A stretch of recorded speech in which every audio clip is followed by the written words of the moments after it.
What's up guys, today I have another deck tech for Anim Pakal, Thousandth Moon. The main idea of this deck is just go wide strategies and like small amounts of damage. So here we have Anim Pakal, Thousandth Moon. So for 1 red and white you get a 1/2 legendary creature, Human Soldier. Whenever you attack with one or more non-gnome creatures, put a +1/+1 counter on Anim Pakal, then create 1 X/1/1 colorless gnome artifact creature tokens that are tapped and attacking, where X is the number of +1/+1 counters on an input call. So basically when you attack you get a number of gnomes equal to an input calls, all the counters on her. So unlike other videos today, I have, instead of like splitting them up by like what they do in the deck, I have them split up by their card types.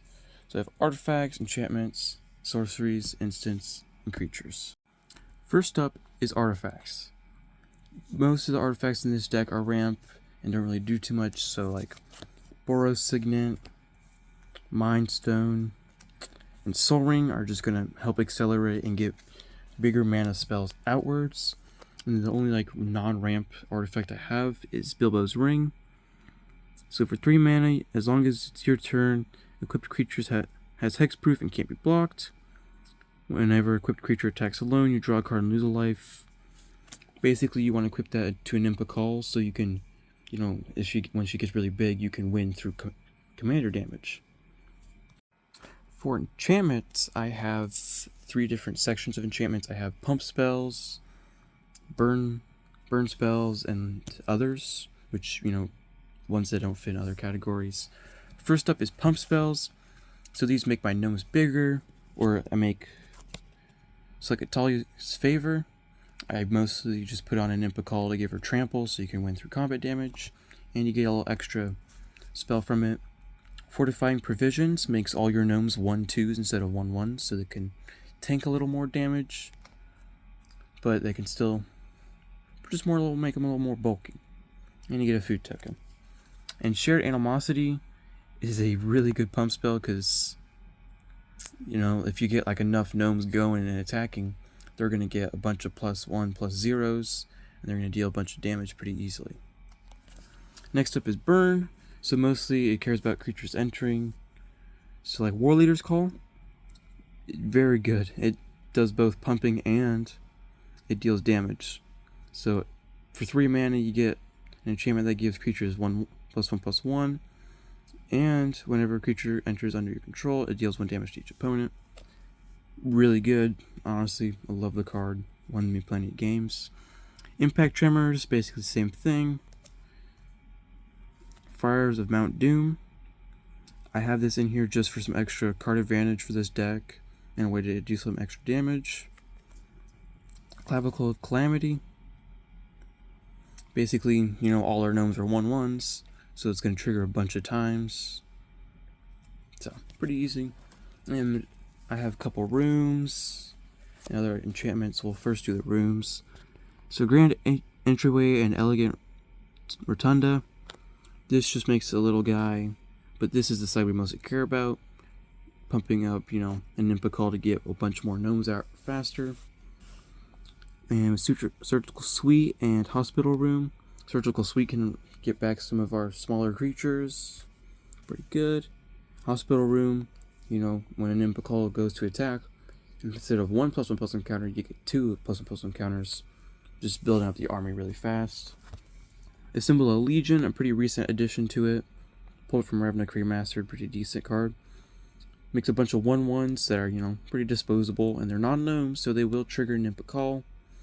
It's 5 mana, but it does ramp up pretty fast. And Windcrag Siege, really good in this deck. You can enter, as it enters, you can choose Mardu or Jeskai. Most of the time you're going to want to choose Mardu, because, when you attack, it will trigger Anim Pakal, and then you double it. So instead of 1 counter, you get 2 counters, and then you get double the amount of gnomes. And Jeskai is a pretty decent one too. It makes, just disposable 1/1s. So, very versatile, really good. Next up are sorceries. I have a lot of sorceries that do multiple different things. Some of these are just kind of, one-offs in here. I'll start off with Hit the Mother Load. It's just a fun card. I like it. I put it in here mostly just because it helps me, get a big spell out, and it also gets me additional treasures. So, pretty good card. Not really, synergistic, but pretty good mana sink. Split up. All our creatures are going to attack, so they're all going to be tapped. On my end step, class split up, choosing untapped creatures, blow up the board on my opponent's side, but if they're also tapped, you can just choose destroy all tapped creatures, kill them all. And also have spectacular pile up. All creatures and vehicles lose indestructible until end of turn, and then destroy all creatures and vehicles. Really good against, like commanders with indestructible, like the gods from Theros or Codis. Really easy way to get around that. And it can cycle in case it's, a dead card in my hand. I have some cards that make creatures not able to block, like Mugging. I think it's just a funny card, so deals 2 damage to a creature, make it unable to block. Blow your house down, up to 3 target creatures can't block, and if they're walls, they're gone. I have some artifact, enchantment destruction, like Fires of Orthanc. Destroy target artifact with land. I mostly have that for land destruction, but creatures without flying can't block. Destructive Tampering, destroy artifact, or creatures without flying can't block. Sanctify, I'm pretty sure my only source of enchantment removal. Pretty good card in my opinion. You gain 3 life and you destroy an artifact or enchantment. Active Treason, I just steal somebody's creature, fight them with it, so as long as it's not a gnome, it triggers an Anim Pakal, and I'm not having to sacrifice any of my creatures to go out for fighting. Pretty fun card. Rumbling Rockside for creature removal, just to deal a bunch of damage, because Commander's long game, you're going to get a lot of lands out. Just, destroys creatures. Gravatic Punch. Target creature you control deals damage equal to its power to target player. Helps me get, all the commander damage I need. So, like, if she's on 11/11 and I do it twice, I just kill my opponent right there and then. Next up is instants. Most of my instants are just either removal or pump spells. I do have Thrill of Possibility in here for card advantage. Nothing to really go home about. Feat of Resistance. If my commander gets targeted, I can put a +1/+1 counter on her. And she gains, like, protection from the color of your choice. Pretty good. Rootborn Defense. My big board of 1/1s is going to get, blocked pretty often by bigger creatures, so populating isn't really the most useful thing, but creatures you control gain indestructible is a really good effect for this card. Then I also have Divine Resilience, which is basically the same thing, just I can choose a target creature for 1 mana instead of 3. Here's some pump spells. Family Reunion. I can give them Hexproof instead, so like if any of them get targeted, just cast this, nothing happens, or it's a pump spell most of the time. Ancestor's Aid, just to pump up an Anim Pakal when she attacks. Burn Bright for the whole board. When everybody goes out to attack, and cast Burn Bright and you deal a bunch of damage to everybody. Then I have Removal. Scorching Dragonfire. I think it's alright. Thraben Charm. Pretty good too. Untimely Malfunction. Kind of helps me, do stuff like if somebody casts like a one-sided board wipe, I can just do it for me. And I can make stuff unable to block, and I can destroy artifacts. Quicksand Whirlpools in here to exile creatures. And I also have Cast into Fires, which can get rid of artifacts or deal some damage. Not really crazy, but still really good. And finally, for my last category of cards, I have creatures. So I'll start off with, just small creatures that I can get on the board early. So for when I have an Anim Pakal, I can just attack instantly and get that first trigger going. Beloved Princess. Sungrace Pegasus for flyings. Weaselback Redcap can pump itself to deal some damage. Miner's Guidewing to possibly, when it dies, make it Anim Pakal bigger. Gobbling Arsonist, just deal some extra damage. A little bit of burn. I have a lot of creatures that do pump spells. Like Enduring Courage. Really good. When my gnomes enter, instead of becoming 1/1s, they become 3/1s. And even if it gets removed for the first time, it comes back. Makeshift Battalion, just to, go wide matters, pretty decent card.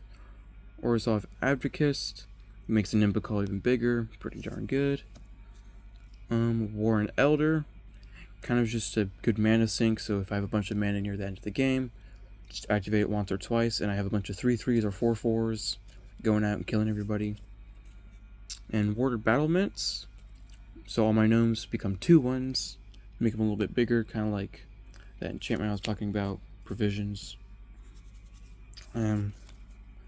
Rosie Cotton or South Lane, kind of does, not really an infinite combo, but a really good one. So instead, when I make a gnome, I also give an Anim Pakal another counter. So it's kind of a, really good cycle going. Life Creed Duo for a bunch of life gain. Rumor Gatherer for some extra card draw. And Dwarven Priest for some extra life gain. I have some burn. I do have some burn cards. Only a couple though. Ingenious Artillerist. Gnomes are artifacts, so they will trigger Ingenious. Woody Roastmaster, because they're creatures. And Sunshot Melissa. Just tap a bunch of them, deal a bunch of damage to the board without sacrificing too much. Sabria, really good for, just small, since they're small guys. All I gotta do is discard my hands, make a couple of them unblockable, deal a bunch of damage. Pretty darn good. Prairie Dog, it can double +1/+1 counters. And other than that, it's not really much. Then I have some creatures that tap other creatures when they attack. Magister of Diversion, and Starcrowned Stag. So, other than that, I don't have much else to show you other than lands. My land base really isn't much. Mostly just all land. It's mostly just all basics. I think I have a Verge. Windscarred Crag is all I have. I have a couple dual lands in here. So, Sunbelt Verge is a card I pulled from Aether Drift. Pretty darn good card. I think it's alright. Other than that, I don't really have much else. I do have Thriving Bluff and Windscarred Crag for mana fixing, and the rest are just basics. Alright. Thank you guys for watching. Make sure to like and subscribe if you like this content. And other than that, I'm out of here. Bye.